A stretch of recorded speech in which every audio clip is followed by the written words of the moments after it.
This question comes from Hunter, who asks, what if you threw out all the rules of car racing and held a contest to see who could get a human being around a racetrack 200 times the fastest? Let's say the racer has to survive. Even with no limits on design, the best you could probably do is about 90 minutes. You could build anything, an electric car, a rocket sled, or even a rail-guided coaster. But no matter what you make, the human body ends up being the weakest link. The real problem is acceleration during turns. On a track like Daytona Speedway, the two big curves create powerful G-forces. Go too fast and the driver would die from the sheer acceleration. Humans can survive brief moments of extreme G-forces, like in a car crash, hundreds of Gs for a split second. But under sustained acceleration, our limits are much lower. 1 G is Earth's gravity. Fighter pilots can hit up to 10 Gs during intense maneuvers, but only for short bursts.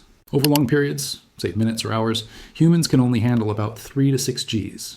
If we set a limit of 4 Gs, the car's top speed through Daytona's turns would be around 240 mph.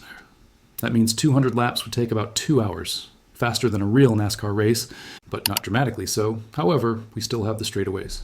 There, we could accelerate faster and then slow down again before each turn. This way, the driver experiences a more consistent level of acceleration, more like strong, steady gravity on a heavy planet.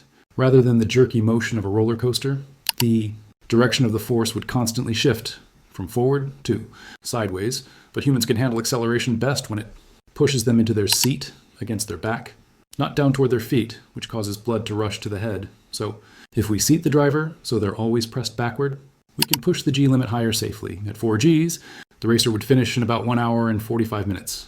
At 6 Gs, about 1 hour and 20 minutes. Even at 10 Gs, far beyond what a person could survive, it would still take over an hour.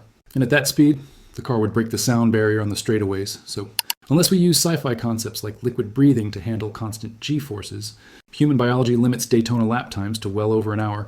But what if survival isn't required? Imagine a capsule tethered to a central pivot by Kevlar straps. A massive centrifuge spinning around the track. There's a neat physics rule. The edge of a spinning object can't move faster than the square root of its material's strength, or it tears apart. For something like Kevlar, that limit is around 1 to 2 km/s. At those speeds, the capsule could finish in about 10 minutes, though obviously no human would survive it. Okay, what if instead we made a smooth chute, like a bobsled run, and sent a solid sphere racing through it? Unfortunately, the same rule applies. If it rolls too fast, it rips itself apart. Let's make it slide instead. Maybe use diamond, one of the toughest materials. A diamond capsule could handle more acceleration, but sliding means friction, and at those speeds, friction could set it on fire. To eliminate that, we could levitate the capsule magnetically, making it smaller and lighter to improve control and reduce drag. Oops. At that point, we've basically invented a particle accelerator, and while that's not technically a car, it gives a fascinating comparison. Particles in the Large Hadron Collider move near the speed of light. They complete a 500-meter circuit in just 2.7 milliseconds. If you lined up all 850 racetracks listed on Wikipedia, those particles could complete a full Daytona 500 on each one, all in about 2 seconds, long before the human driver made it to the first turn, and that's really as fast as anything can go.